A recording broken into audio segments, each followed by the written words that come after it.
Hello and welcome to this What a Legend review featuring the lovely lady Jessica Jones from Marvel Netflix Jessica Jones, and here she is.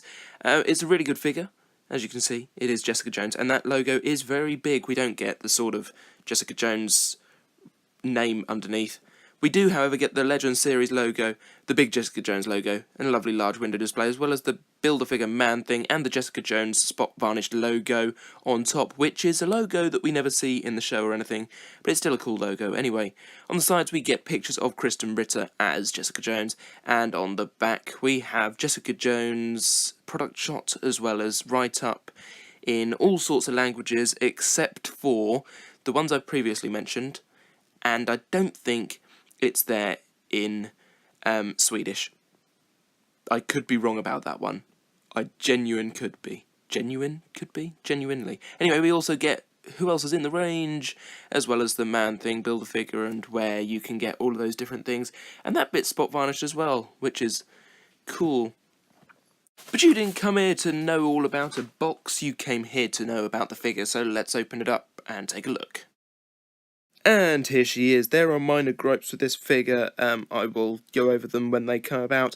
And the first one is in the detail, which is a shame, but actually isn't a shame at the same time. So, yeah, it's a really good figure. Really does represent Jessica Jones very well. Taking a look at the closer detail, you can see that her face on mine, it's sort of like she's had a rough night and her makeup smudged a bit, which is a shame. But I'd say the eyes look more like Kristen Ritter's eyes than the product shot does. As you can see, the product shot sort of doesn't match my figure, but I think my figure looks more like Kristen Ritter. I don't know. Can you tell this close? Is this too close? Anyway, so yeah, that's one of the gripes, is that the figure's paint apps on the face are a bit wrong, but also a bit right. Lovely sculpting of hair, different layers of hair on top of each other, and on top of each other really was a theme for Jessica Jones, so my hands are so shaky today, it's unbelievable. I'm going to change hands, there we go, that's a bit better. So yeah, really good sculpting of hair there. You can see the little sort of turned up nose at the end, which is very realistic to Kristen Ritter's. Zips and buttons painted in silver on the jacket, I really like that. The pockets, the different sections, again, got some creasing and wrinkling on the arms and on the jacket itself. Looking at the back, same again, a little bit of creasing and wrinkling.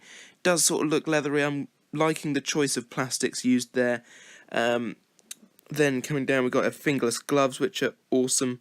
And then we've sort of got this lighter wash on the jeans, which makes them sort of look more rugged. We've got, again, this white product number on the back, which I really despise on these figures. But yeah, it's a really good figure. Her legs are quite thin, but yeah, that's possible. These sections at the bottom of the boots, I really wish this has just been sculpted on instead of having an extra part there, because I know it doesn't hinder the articulation, which we'll go over in a minute, but it sort of ruins the look of it if you've got your figure posed and you can see some jean underneath. But that's just one of the minor gripes. So let's look at articulation. The head can twist from side to side. We'd be shocked if it couldn't. It can also look up this far and look down all the way, almost. This hair does sort of hinder it, and the neck is at a weird angle, as my finger was just demonstrating. The head can also wobble a bit from side to side. The arm can do a full 360, come out to just over 90 degrees, which the elbow cannot, unfortunately, but there is a pivot here. We also have a 360 at the wrist, and the wrist can also pivot as well. A lot looser than the Punisher figure, which is good, but not as loose as some other figures. Torso, there is some slight gappage if you try and put her top half back a bit too much, but forward is good. There's no waist articulation, or at least on my figure there isn't. Not sure why. Legs can go out that far, not making the same comment as Shartimus Prime. Leg can come out to 90 degree, double jointed at the knee.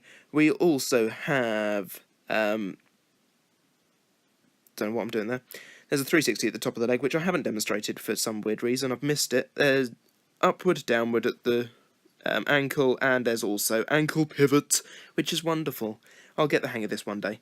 You can put Jessica Jones into a wide variety of different poses and stances that all look as camp and marvelly as the last.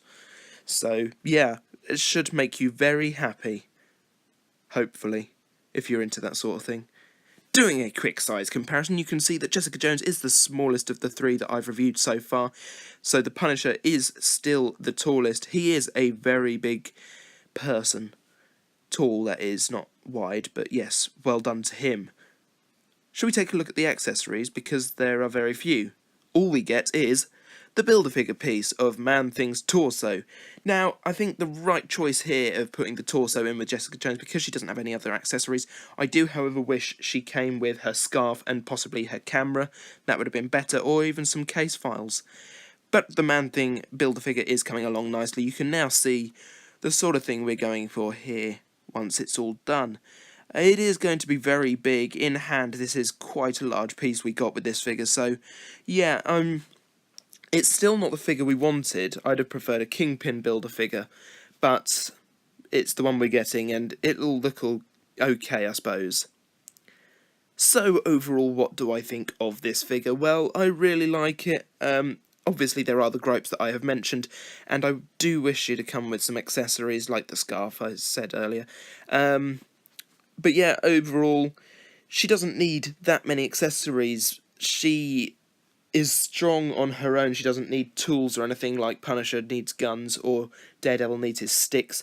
She's perfectly capable of winning a fight with just her hands, so it makes sense why they didn't give her any accessories. It's just a shame. Otherwise, yeah, this is a really good figure. Not my favourite of the wave, but it is still a good figure. And it's like the TV show, it wasn't my favourite out of all of them, but it was still a decent show. And that just about brings us to the end of this review. All that's left for me to say is thanks for watching. I hope you enjoyed it. If you did, then please like this video. Do subscribe to my channel if you are new. And I shall see you next time for another Marvel Legends What a Legend review. Wow, how tired was I when I came up with that name. It may even not be that I do next. We'll see. We shall see. Bye!